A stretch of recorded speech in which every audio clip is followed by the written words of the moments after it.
Good day, everyone, and welcome to another edition of Ratios, Rates, and Proportions. Today we're going to be talking about proportions and how to find an unknown value.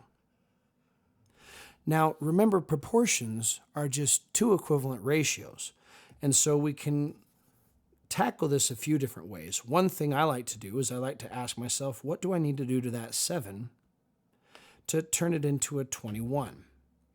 Well, I know that I can multiply 7 by 3. 7 times 3 equals 21. And what I do to the bottom, I got to do to the top. So now I'm essentially asking myself, what number times 3 is 15?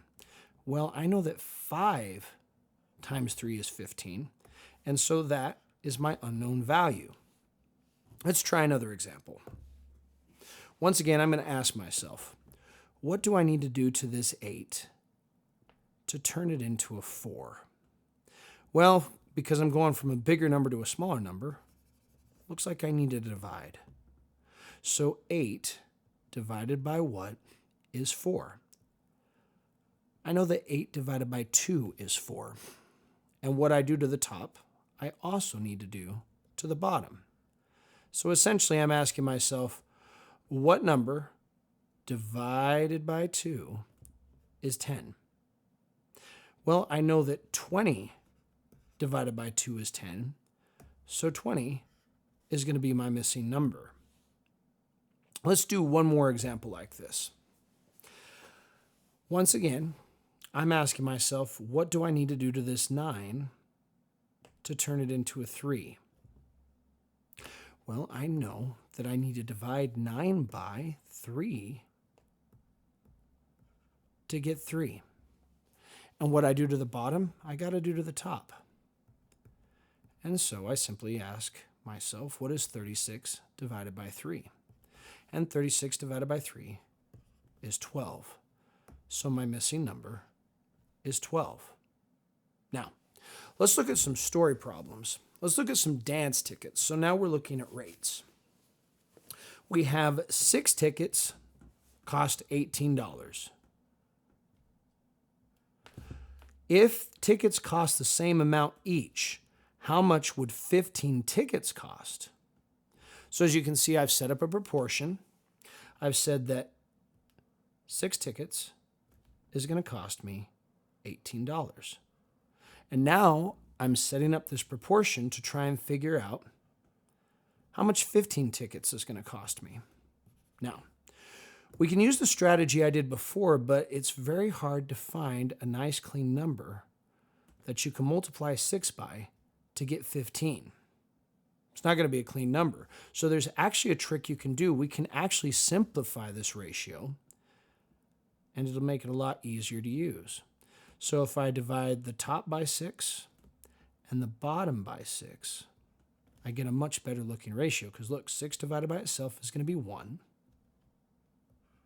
And 18 divided by 6 is going to be 3. And what we've learned is that 1 ticket is only going to cost $3. And that's going to be a lot easier to figure out how much 15 tickets is going to cost.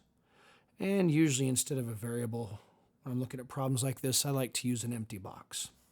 Now, 1 times 15 is 15. And what I do to the top, I also need to do to the bottom. 3 times 15 is 45. So what that tells me is that 15 tickets is going to cost $45. Let's do another example. Let's talk about bottles of water. 8 bottles of water cost $12. How much would 20 bottles of water cost? Again, I can use a proportion to figure this out. So I like to put a W next to the water. Just remember that this is 8 bottles of water. And the total cost is going to be $12. But once again, we have a problem. Let me fix that money sign. Once again, we have a problem. because we can't find a number to multiply 8 by to make it cleanly turn into 20. So once again, we can simplify this ratio. What if we simply divided 8 by 2? What I do to the top, I got to do to the bottom. And now I have a new ratio. 8 divided by 2 is going to be 4. And 12 divided by 2 is going to be 6. So 4 bottles of water is going to cost $6. And now this is so much easier to use when we're trying to figure out how much 20 bottles of water are going to cost. Once again, I like to use the empty box because it gives me something to fill in. 4 times 5 is 20. And what I do to the top, I got to do to the bottom. 6 times 5 is 30. So, for 20 bottles of water, it's going to cost me $30. Let's do one last example and let's call it. 3 buses can carry 120 students. How many students can 5 buses carry? Once again, I have my proportion. 3 represents my buses, and 120 represents the students that are carried in the bus. Now, once again, we can't multiply 3 by a clean number to get 5.